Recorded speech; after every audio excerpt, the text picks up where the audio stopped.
5 seconds.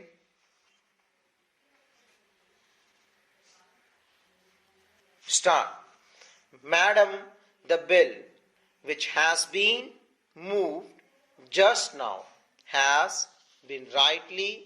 described by the Prime Minister as a non-controversial bill and as a bill which is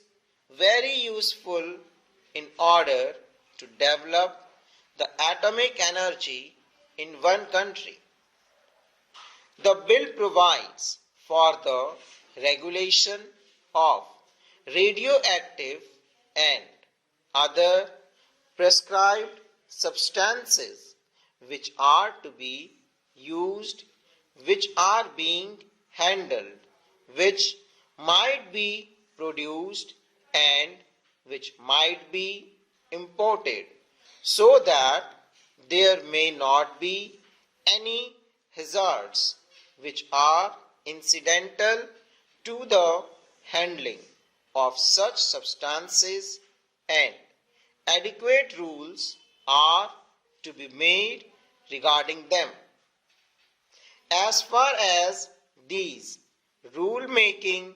powers are concerned, Madam, there is one aspect of it which needs some consideration, namely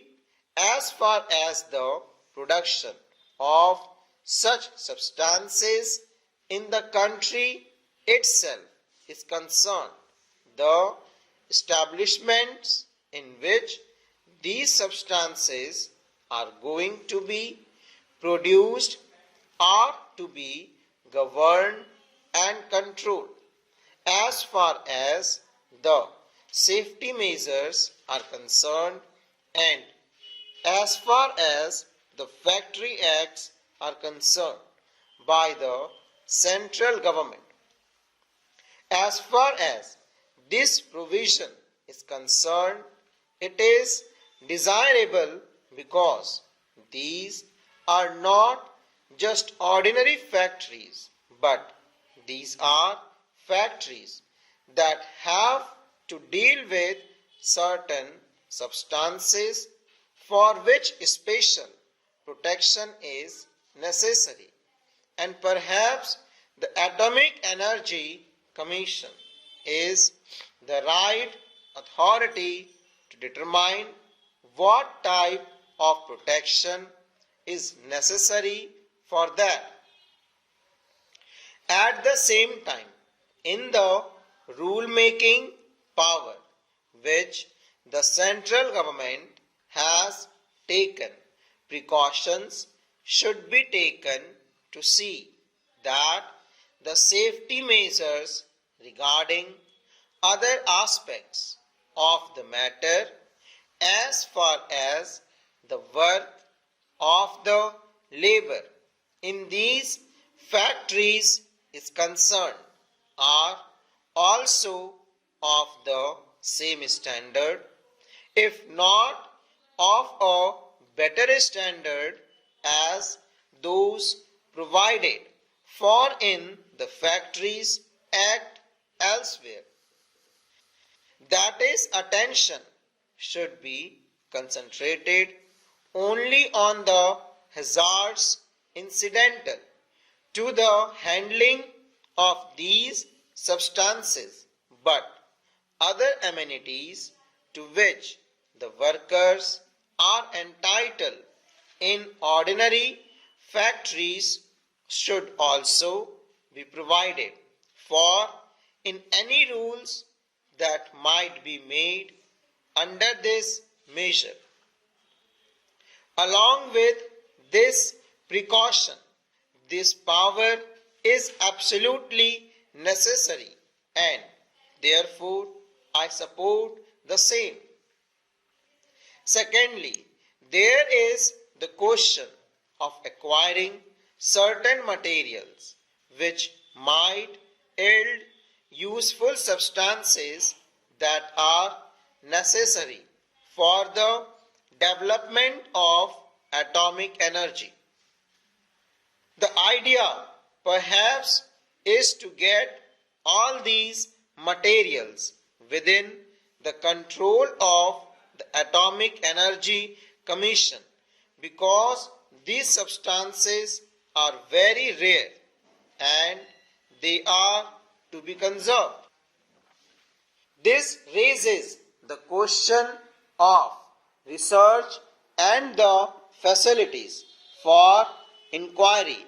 which might be available to an ordinary citizen who may not be fortunate enough to have some employment or admission into these atomic energy establishments. It is perhaps one of the conditions of modern life that any scientific research and inquiry involve dangerous implications, so that they are to be controlled and coordinated under the aegis of the government, and to that extent perhaps the freedom of inquiry might be affected. But at the same time, the history of scientific development has shown that all the worthwhile inquiry, or many of the worthwhile inquiries and inventions, have been made by people who are not easily amenable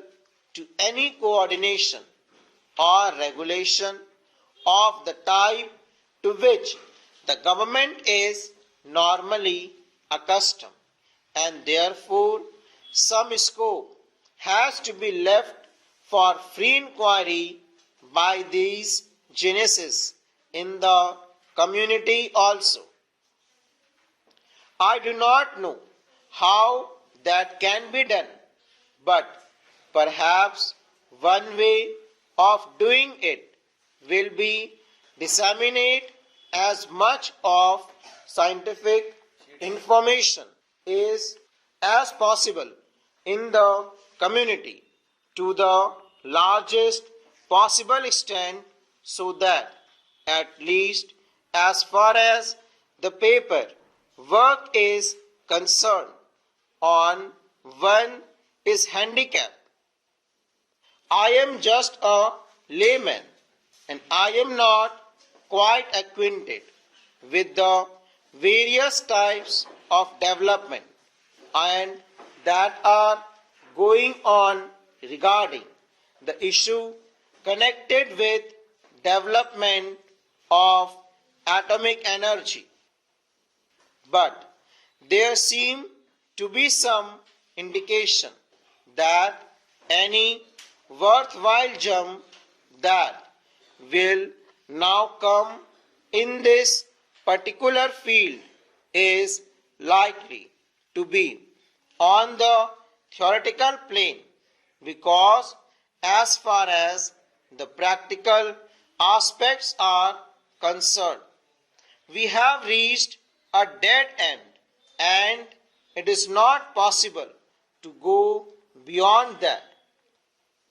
In view of this, it is all the more necessary that as far as the theory is concerned and as far as the basic material connected with this theory is concerned, it is disseminated to the large possible extent in our country, so that our people may become conscious of the type of work that is going on and of the type of work that is indeed in order to make further progress in this field and various other fields in this country. Thirdly, there is the question of acquiring certain mining rights as far as these substances are concerned. Here again, it is necessary that the authority should be centralized, and obviously it would be in the hand of the central government and the Atomic Energy Commission. But again, this also raises the further question of paying adequate attention to the interests of the state that are concerned in those areas these mines are located, full stop.